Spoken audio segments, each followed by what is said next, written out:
Shalom. Untuk mendengarkan firman Tuhan, marilah kita bersatu di dalam doa. Kasih karunia dan damai sejahtera dari Allah Bapa kita dan dari anaknya Tuhan Yesus Kristus kiranya menyertaimu sekalian. Amin.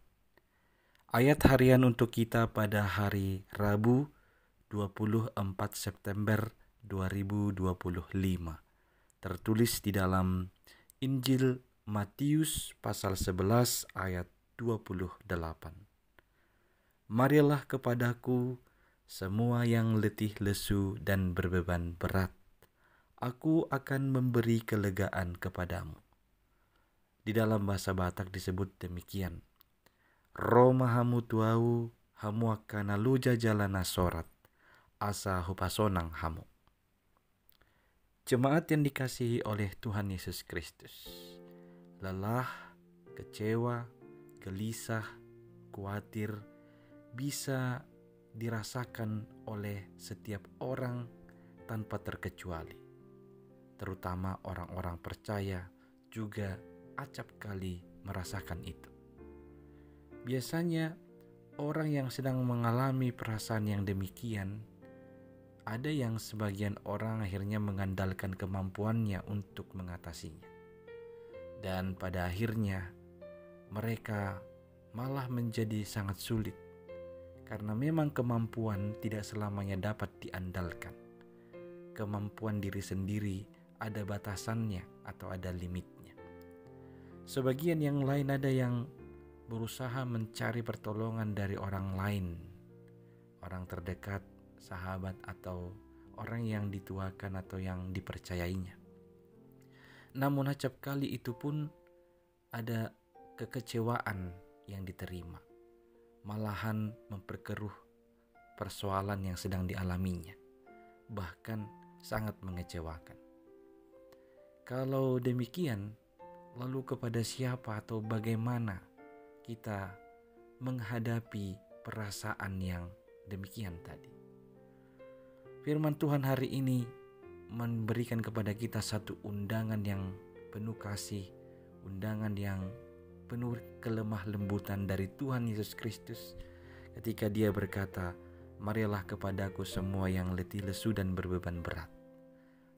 Berarti datang kepada Yesus itu adalah hal yang terbaik, bahkan satu-satunya yang paling baik sebagai tindakan ketika kita mengalami kelelahan, kecewa, kekhawatiran, dan ketakutan atau kegelisahan.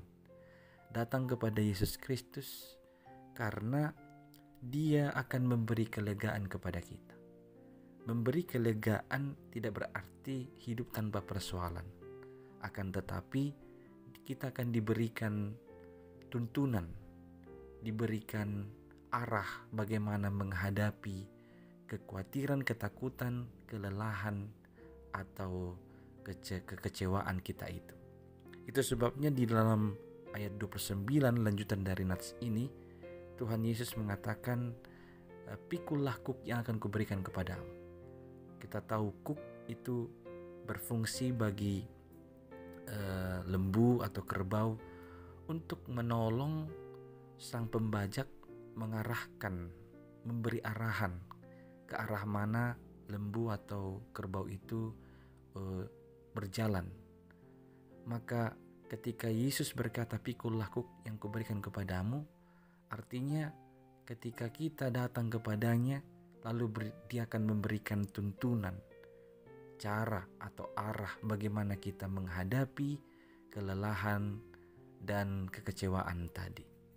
Dengan demikian beban kita akan terasa ringan karena pertolongannya itu. Maka perlu setelah datang kepada Yesus, ketaatan atau tunduk kepada apa yang diarahkannya, apa yang diinginkannya untuk kita hidupi, untuk kita lakukan. Tentu saja ayat ini tidak bermaksud untuk menghapus pertanggungjawaban kita kelak, karena masing-masing akan tetap mempertanggungjawabkan kehidupannya. Hanya kita diberikan kekuatan, kelegaan, ketenangan untuk menjalaninya, sehingga berpengaruh juga nanti atas pertanggungjawaban yang akan kita sampaikan pada akhirnya. Maka hari ini biarlah kiranya kita menyambut undangan dari Tuhan Yesus yang penuh lemah lembut ini dan penuh kasih ini, datang kepadanya, tunduk kepada tuntunannya, dan tetaplah melakukan yang terbaik sebagai pertanggungjawabanmu di hadapannya. Amin, kita berdoa. Ya Tuhan Allah, terima kasih atas firman-Mu yang tetap memberikan kepada kami kekuatan dan keteguhan bagaimana kami menghadapi kehidupan ini. Engkau adalah Tuhan yang senantiasa memberikan kami kelegaan, maka kami mau datang kepadamu, mengandalkan Engkau, dan tunduk kepada tuntunan-Mu, sehingga kami dapat tetap melakukan tugas dan tanggung jawab kami seturut dengan kehendak-Mu. Ya Tuhan, kiranya Engkaulah yang berkuasa dan menuntun hidup kami. Dalam Kristus Yesus kami berdoa. Amin.